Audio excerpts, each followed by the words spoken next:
자, 우리 사무엘상 강의 26번째 시간입니다. 사무엘상 강의 26번째 시간입니다. 우리 같이 사무엘상 18장 1절에서 4절까지의 말씀을 함께 읽겠습니다. 다윗이 사울에게 말하기를 마침에 요나단의 마음이 다윗의 마음과 하나가 되어 요나단이 그를 자기 생명같이 사랑하니라. 그날에 사울은 다윗을 머무르게 하고 그의 아버지의 집으로 다시 들어가기를 허락하지 아니하였고 요나단은 다윗을 자기 생명같이 사랑하여 더불어 언약을 맺었으며 요나단이 자기가 입었던 겉옷을 벗어 다윗에게 주었고 자기의 군복과 칼과 활과 띠도 그리하였더라. 2021년 우리가 지난 사무엘상 강의 24번째, 5번째 시간은 주일에 했던 설교, 그리고 예전에 오래전에 나눴던 설교를 좀 편집해서 아마 지난번 골리앗이라는 또 설교를 나눴었는데요. 이제 오늘 26번째 시간, 이제 2021년 들어와서 어떻게 보면 새롭게 하는 이제 사무엘상 설교라고도 볼 수 있습니다. 성경은 사무엘상 17장 말미에서 도대체 다윗이 누군가 사울이 이제 궁금해하면서 이렇게 묻는 그런 내용이 나오는데요. 그리고 나서 이제 18장으로 넘어가면서 사울의 아들 요나단과 다윗과의 관계를 이야기하면서 시작을 하고 있습니다.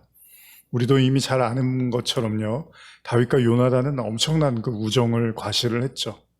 역시나 다윗은 사울에게 참 쓸만한 장수였습니다. 사울은요, 그를 군대의 장으로 삼았고 보내는 곳마다 가서 지혜롭게 행했다고 기록이 되어 있습니다. 그래서 많은 사람들이 다윗에게 이제 환호를 하게 됩니다. 절대적인 지지를 보낸 거죠. 문제는 여기서 시작이 됩니다.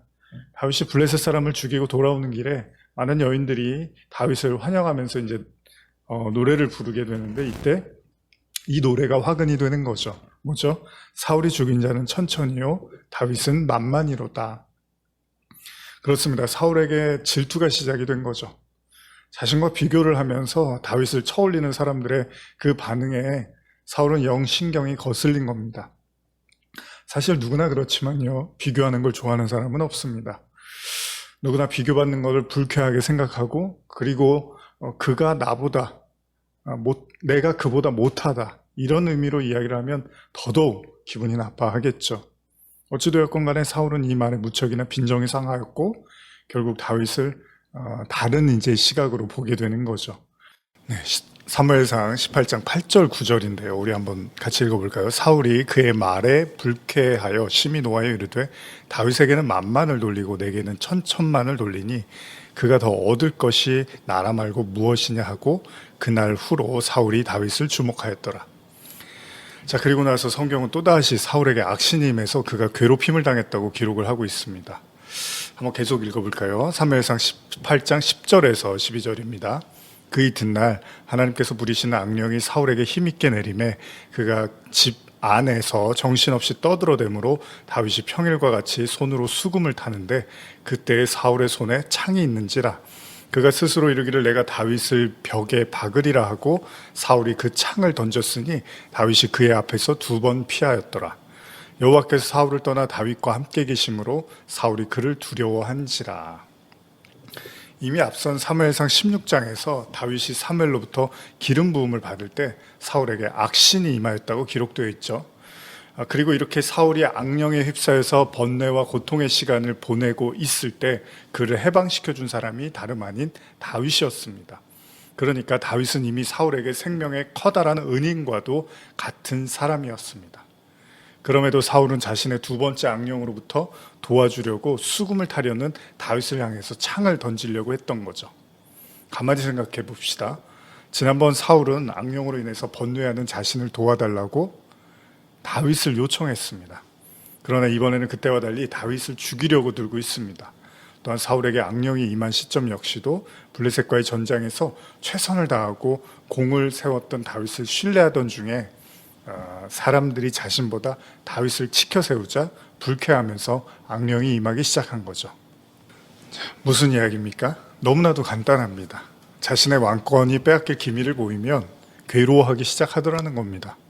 첫 번째, 사울에게 악령이 임할 때 역시도 그가 하나님으로부터 버림받은 직후 즉 더 이상 하나님께서 그를 왕으로 인정하지 않겠다고 말씀하신 다음이었잖아요.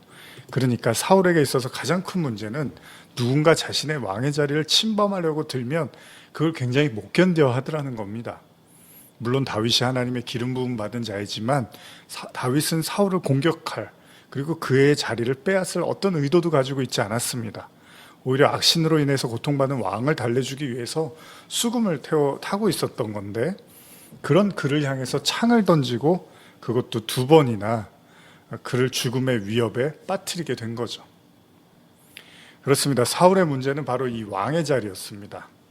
그가 하나님으로부터 버림받은 이유도, 그리고 지금 자신의 그 충신을 오히려 죽이려고 하는 이유도 모두 다 이 왕의 자리를 절대 빼앗길 수 없었기 때문이죠. 사울에게는 자신의 자리를 넘보는 그 누구라도 절대 용서할 수가 없는 거죠. 그리고 이것이 그가 악신으로부터 시달림 당할 수밖에 없었던 이유였던 겁니다. 사실 인간에게는 두려움이라는 게 있죠. 다른 말로 불안이라고도 하는데요. 우리가 이런 두려움과 불안에 휩싸이는 이유 중에 하나가 바로 뭐죠? 무언가를 이렇게 빼앗길 것에 대한 확고한 어떤 생각, 그럴 때 이제 불안과 공포가 오는 거죠. 물론 사람마다 천차만별입니다. 그리고 그 근저에는 이것은 반드시 나의 것, 나의 소유라는 어떤 확고한 생각이 깔려 있기 때문에 그걸 이제 빼앗길 것 같다고 생각하면 상당히 이제 불편해하고 힘들어한다는 거죠. 다시 말하면 나의 것을 절대 남에게 빼앗길 수 없다는 그런 의지와 그런 자존심이 때로는 삶의 전부처럼 그게 여겨지기 때문에 이제 그런 두려움과 공포에 휩싸인다는 겁니다. 사울이 신망하는 신하 다윗을 죽여서라도 지키고 싶었던 것. 우리가 보통 물불을 가리지 않는다는 말을 잘 쓰는데요. 지금 사울의 모습이 그렇습니다. 그가 왕의 자리를 지킬 수만 있다면 그는 모든 방법을 동원해서 그 자리를 지금 지키려고 한다는 거예요. 그리고 그러한 집착과 애착이 강해지면 강해질수록요, 동시에 우리는 번뇌와 고통을 느끼게 될 수 있다는 겁니다. 사실 너무나 간단한 이야기처럼 들리겠지만 성도에게는, 그러니까 이 세상의 모든 것이 하나님으로부터 왔다고 생각하는 사람에게는 처음부터 자신의 것이라는 건 존재하지 않잖아요. 그러기도 그런 것이 이 세상의 모든 만물이 하나님 없이는 존재하는 것이 아무것도 없습니다. 이건 주일학교 어린이들도 잘 아는 사실입니다. 사울의 왕의 자리는 처음부터 사울의 것은 아니었습니다. 그리고 그는 왕의 자리에 오를 자격이 있었던 사람도 아니었습니다. 그럼에도 그가 왕의 자리에 앉자 처음부터 그 자리가 자신의 것이었던 것처럼 사력을 다해서 그 자리를 지키려고 하고 있습니다.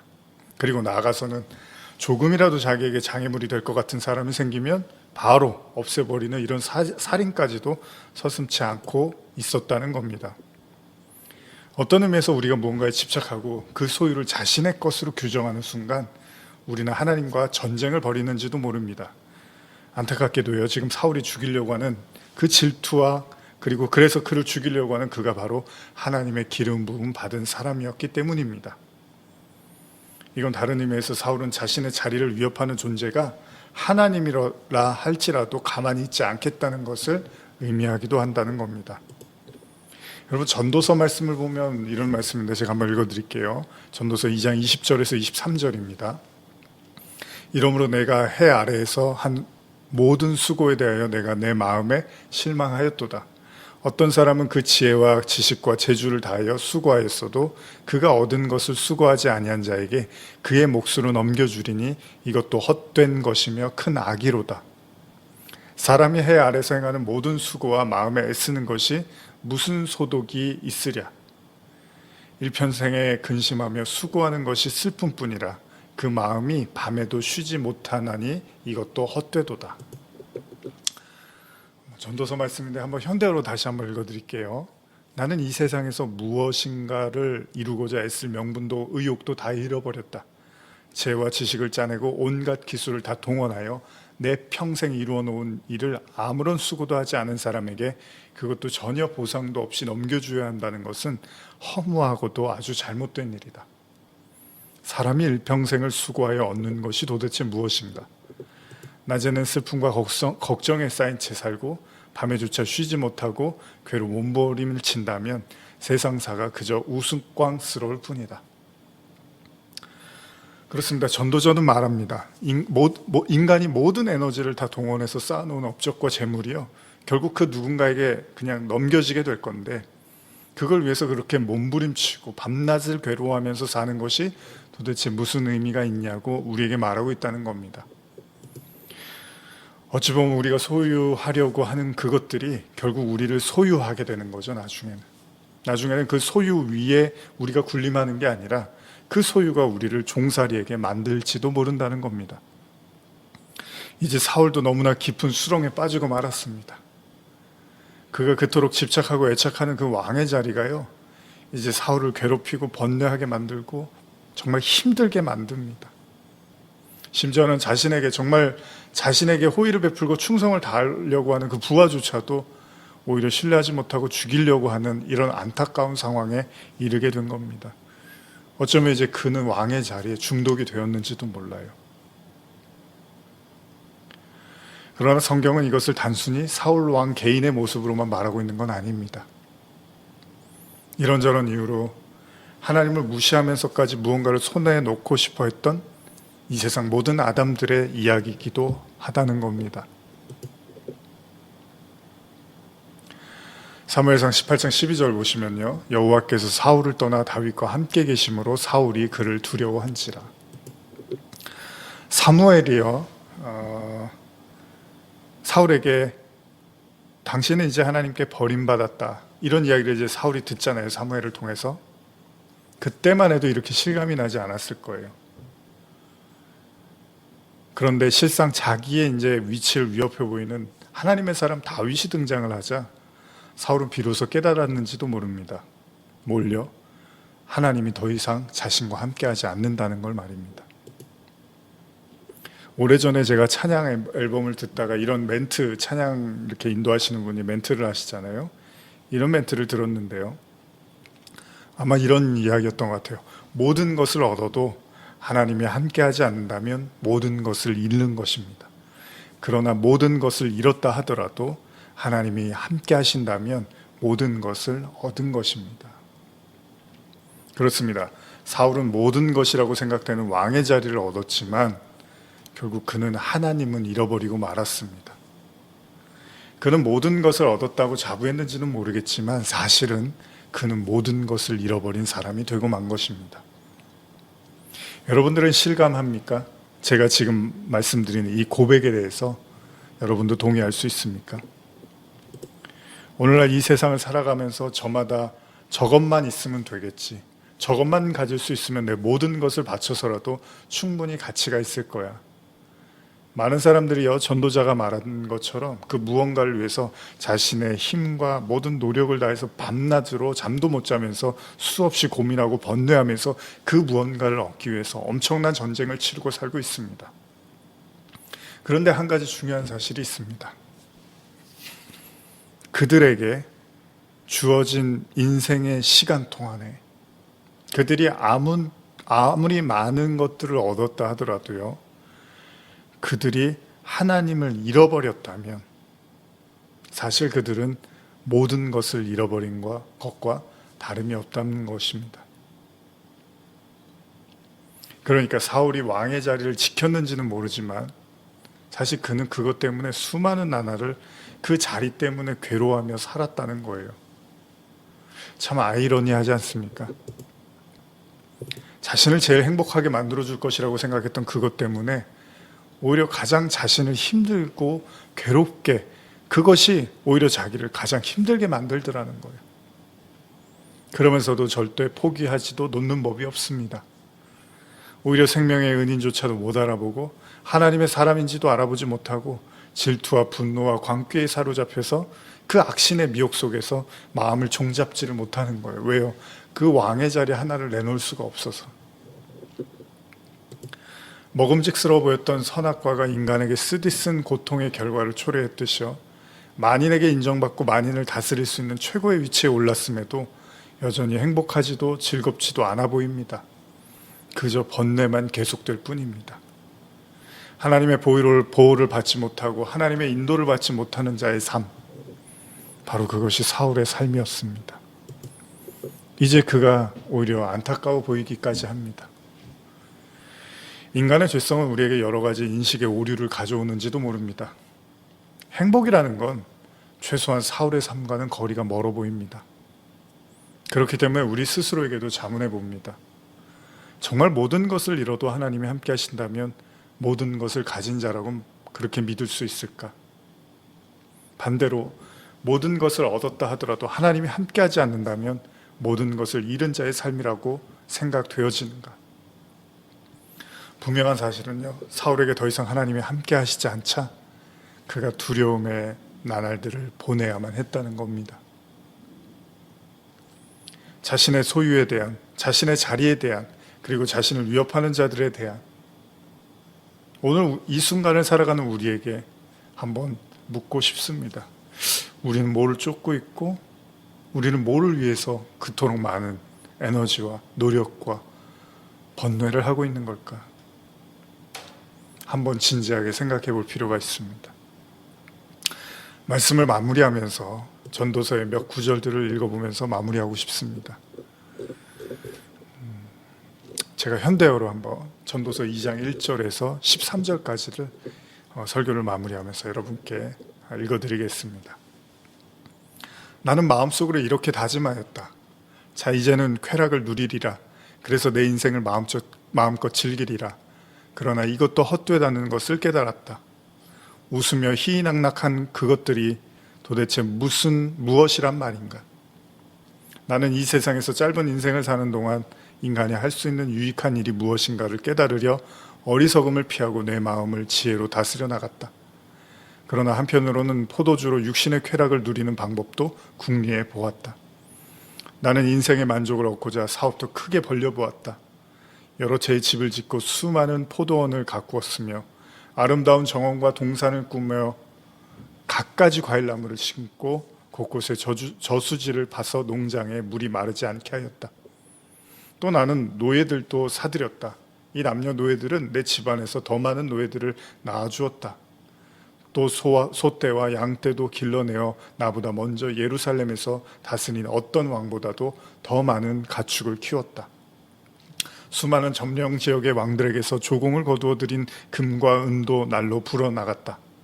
노래로 흥을 돋우며 줄 남녀 가수들과 악대들도 조직하였다. 거기다가 나는 아름다운 처첩들도 많이 거느리고 있었다. 이렇게 하여 나는 예루살렘에서 나보다 먼저 다스린 어떤 왕보다도 더 위대하게 되었다. 그뿐 아니라 언제나 맑은 정신을 간직하고 있어서 모든 일을 내 스스로 평가할 수 있었다. 내가 원하는 것이면 무엇이든지 소유하였고 내 마음이 즐거워하는 것은 그 무엇 하나 막지 않았다. 나는 심지어 어려운 일에서도 큰 즐거움을 느꼈다. 이 즐거움이야말로 진실로 내 모든 수고에 대한 유일한 보상이었다. 그러나 뒤돌아보니 내가 애써 구하였던 그 모든 것은 바람을 잡는 것처럼 헛된 일이었다. 이 세상에서 귀중한 것은 하나도 없었다. 그래서 나는 슬기로움을 망령됨이나 어리석음과 비교하기 시작하여 지혜가 어리석음보다 더 귀함은 빛이 어둠보다 더 귀한 것 같다는 결론에 이르렀다. 여러분, 아무리 많은 걸 가져도 하나님을 잃어버리면 모든 것을 잃는 것입니다. 그러나 여러분, 모든 것을 잃었다고 생각하셔도요, 지금 여러분에게 하나님이 함께 계시면 여러분은 다 가진 사람입니다. 기도하시겠습니다. 하나님 아버지, 사울의 번뇌는 자신을 행복하게 해줄 것 같은 왕의 자리가 오히려 자신에게 치명타를 안기고 자신의 삶을 행복이 아닌 저주와 슬픔의 삶으로 만들었습니다.